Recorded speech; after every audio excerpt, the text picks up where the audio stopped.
నల్గొండలో సీఎం రేవంత్ రెడ్డి సభ తర్వాత కీలక పరిణామాలు చోటు చేసుకుంటున్న పరిస్థితి కనబడతా ఉంది. ముఖ్య నేతలు అసంతృప్తి వెల్లడిస్తూ ఉన్న పరిస్థితి కనబడతా ఉంది. ముఖ్యంగా నల్గొండ డీసీసీ ప్రెసిడెంట్ కావచ్చు, అక్కడున్న మంత్రులు కావచ్చు, వాళ్ళ మధ్య విభేదాలు ఏవైతే ఉన్నాయో వాటిపైన కూడా చాలామంది కూడా విమర్శల వర్షం గుప్పిస్తున్న పరిస్థితి కనబడతా ఉంది.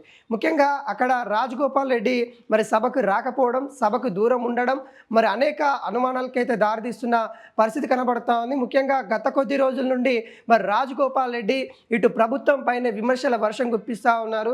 తనకి మంత్రి పదవి ఇస్తారా, లేకుంటే తన దారి తను చూసుకోమంటారా అనుకుంటా అనేక సార్లు కూడా మరి ప్రభుత్వం పైన విరుచుకుపడ్డ నేపథ్యం కూడా మనం చూసాం. ఈ పరిస్థితులలో రాజగోపాల్ రెడ్డి నల్గొండలో ఉమ్మడి నల్గొండ సంబంధించిన నేతలందరూ కూడా ఆ సమావేశానికి హాజరయ్యారు. అటు రాజగోపాల్ రెడ్డి కూడా వస్తారేమో అని కూడా చాలామంది అనుకున్నారు. కానీ రాజగోపాల్ రెడ్డి సీఎం సభకే కొంత దూరం ఉన్న పరిస్థితి కనబడుతోంది.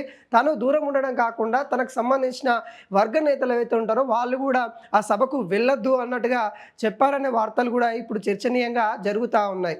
అయితే రాజగోపాల్ రెడ్డి దారి ఎటు అనే ప్రశ్న కూడా ఇప్పుడు తలెత్తుతూ ఉంది. ఎందుకంటే కాంగ్రెస్ పార్టీలోనే ఉంటూ కాంగ్రెస్ పార్టీ పైన కొన్ని విమర్శలు చేస్తూ ఇప్పుడు కాంగ్రెస్ పార్టీకి కూడా కొంత దూరం ఉంటున్న పరిస్థితి మరి ఆయన కాంగ్రెస్ పార్టీ వీడనున్నాడా అనే ప్రశ్న తలెత్తుతా ఉంది. గత కొద్ది రోజుల నుండి కూడా తను పార్టీ వీడే ఆలోచనలో ఉన్నాడనే కొన్ని రూమర్స్ కూడా స్ప్రెడ్ అయిన పరిస్థితి కూడా మనం చూసాము. తన వ్యాఖ్యలు కూడా ఆ విధంగానే కనిపించాయి. అయితే సీఎం రేవంత్ రెడ్డి సభకి దూరం ఉండడంతో ఆ వ్యాఖ్యలు ఏవైతే ఉన్నాయో ఇప్పుడు వాటికి బలం చేకూర్చిన విధంగా కనబడతా ఉన్నాయి. ఇక రాజగోపాల్ రెడ్డి మంత్రి పదవి ఇవ్వకుంటే మాత్రం తను పార్టీ మారే ఆలోచనలో ఉన్నారు అనే వాదనలు అయితే ఇప్పుడు బలంగా అయితే వినిపిస్తూ ఉన్నాయి. ఈ పరిస్థితులలో రాజగోపాల్ రెడ్డి మరి ఏ పార్టీకి వెళ్తారనే చర్చ కూడా మొదలైన పరిస్థితి కనబడతా ఉంది.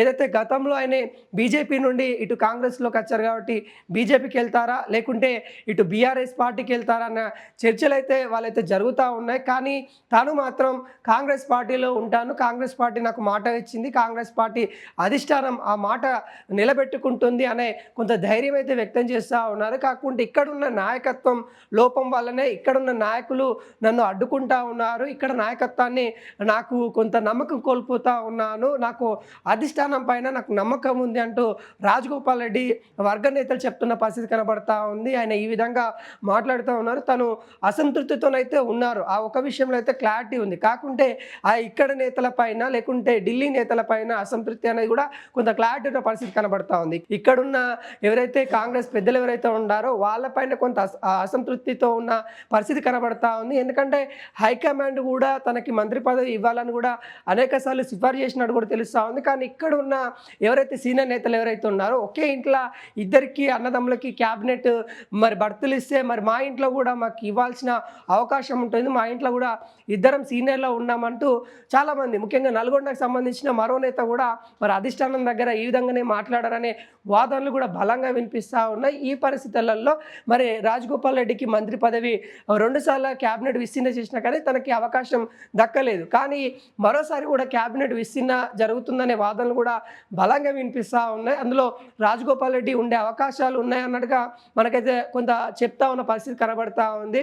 ఏదైతే వెంకటరెడ్డిని ఏఐసిసిగా ఏదైతే హైకమాండ్ లెవెల్లో తనకి ఏదైనా బాధ్యతలు ఇచ్చేసి తన సేవలు అందించుకోవాలని కాంగ్రెస్ పార్టీ అధిష్టానం చూస్తూ ఉంది. ఇక్కడ రాజగోపాల్ రెడ్డిని మంత్రి చేయాలనే ఆలోచనలో ఉంది అనే వాదనలు కూడా బలంగా వినిపిస్తూ ఉన్నాయి. కానీ ఇప్పటివరకు కూడా నేతలందరూ కూడా కొంత అసంతృప్తి అయితే వెల్లడిస్తున్న పరిస్థితి కనబడుతూ ఉంది. ముఖ్యంగా అక్కడున్న డీసీసీ మరి ప్రెసిడెంట్ కూడా చాలా ఇబ్బందులు ఎదుర్కొంటున్నారనే వాదనలు కూడా కొంత కాంట్రవర్సీ అయితే నడుస్తూ ఉంది. గత కొద్ది రోజుల నుండి ఎప్పుడైతే జిల్లాకు సంబంధించిన కాంగ్రెస్ పార్టీ డీసీసీలని నియమించినప్పటి నుండి కూడా ఒక బీసీ సామాజిక వర్గానికి సంబంధించిన నేతలు నియమించడంతో అక్కడ ఎక్కువ రెడ్డి సామాజిక వర్గానికి సంబంధించిన ఎమ్మెల్యేలు కానీ అక్కడ అధికారులు కానీ ప్రజా అధికారులు కానీ వాళ్ళు ఎక్కువ ఉండడం వల్ల అక్కడ బీసీని నియమించడం వల్ల అక్కడ ఒక రెడ్డి వర్సెస్ బీసీ అనే విధంగా నల్గొండలో రాజకీయం ఎప్పటికప్పుడు కూడా అలానే కొనసాగుతూ ఉంది. మరోసారి కూడా వీటికి సంబంధించిన వివాదం మరి సీఎం రేవంత్ రెడ్డి సభలో స్వయంగా మనం చూసిన పరిస్థితి కనబడింది. దానికి గల కారణాలు కూడా మనకి ముందు నుండి కూడా తెలిసిందే. సీఎం రేవంత్ రెడ్డి సభలో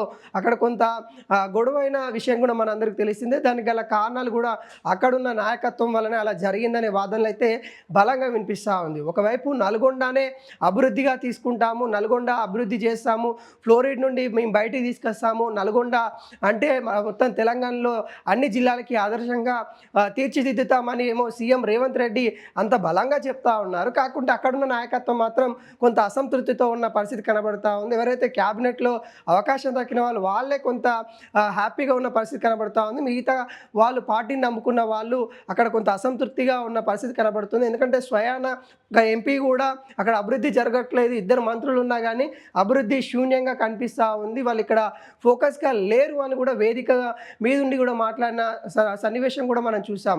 ఈ పరిస్థితులలో మరి ఏదైతే అక్కడ సంబంధించిన నేతల్ని ఏ విధంగా మరి అధిష్టానం కావచ్చు, ఇక్కడున్న నాయకత్వం కావచ్చు సమతుల్యం చేస్తూ ముందుకు తీసుకెళ్తుందనే ప్రశ్న తలెత్తుతూ ఉంది. ఈ ప్రశ్నతో పాటు రాజగోపాల్ రెడ్డి దారి ఎటు అనే ప్రశ్న కూడా వస్తున్న పరిస్థితి కనబడతా ఉంది. తన పార్టీ మారుతారా, లేకుంటే ఇదే పార్టీలో ఉంటారా, ఈ పార్టీలో ఉంటే తనకి అవకాశాలు దక్కుతాయా? ఎందుకంటే ఆయన విమర్శలు చేస్తూ ఉన్నారు, పార్టీకి దూరం ఉంటారు, పార్టీ కార్యక్రమాలకి దూరంగా ఉంటున్నారు. కాబట్టి ఆయన దారి ఏమైనా మారే అవకాశం ఉందా అనే కూడా ప్రశ్నలు అయితే వస్తూ ఉన్నాయి. దీనికి సమాధానం మరి రాజగోపాల్ రెడ్డి చెప్తేనే బాగుంటుంది అనే విధంగా చాలామంది నెటిజన్లు కూడా సోషల్ మీడియాలో కామెంట్లు పెడుతున్న పరిస్థితి కనబడుతుంది. మరి చూడాలి రాజగోపాల్ రెడ్డి దారి మార్చుకొని వేరే పార్టీలకు వెళ్తారా లేదా అనేది కూడా కొంత ప్రశ్న అయితే వస్తూ ఉంది. రాజగోపాల్ రెడ్డి గారే దీనికి స్పందిస్తే బాగుంటుంది అన్నట్టుగా తన అభిమానులు అయితే చెప్తున్న పరిస్థితి కనబడతా ఉంది.